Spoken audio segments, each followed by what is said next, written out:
Rahulji, you've said that India is nowhere in the game as far as testing for COVID is concerned.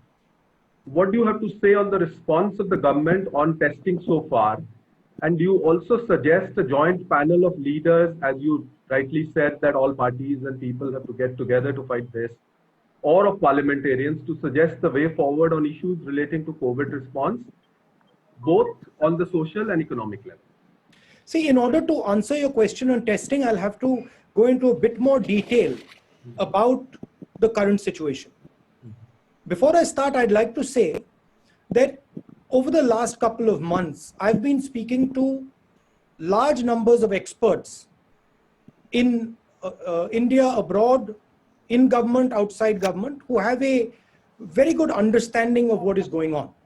So a lot of what I'm going to be saying is going to be based on these conversations. Now, the first thing to understand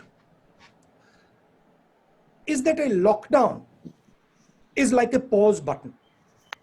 A lockdown is in no way a solution to the COVID virus. It is as if you've hit pause and stopped the virus in its tracks until the lockdown.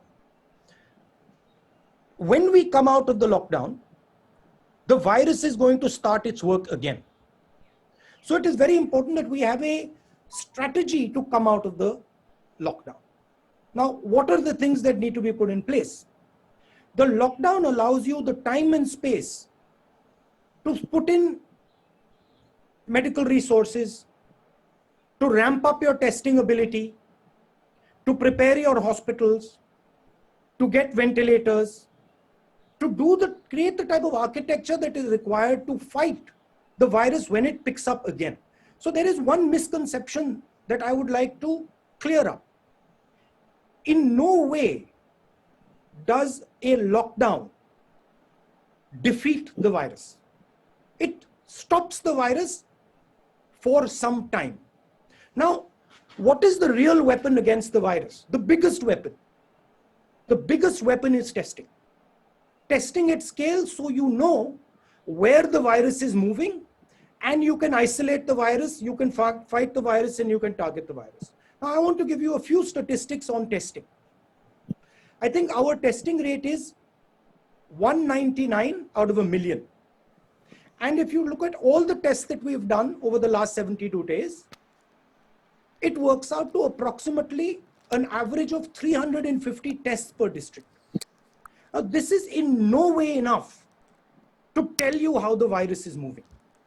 So the central theme is, if you want to fight the virus, you have to increase testing dramatically, and your testing has to go from chasing the virus to moving ahead of the virus. Means you have to move into random testing, and you have to start to preempt where the virus is moving.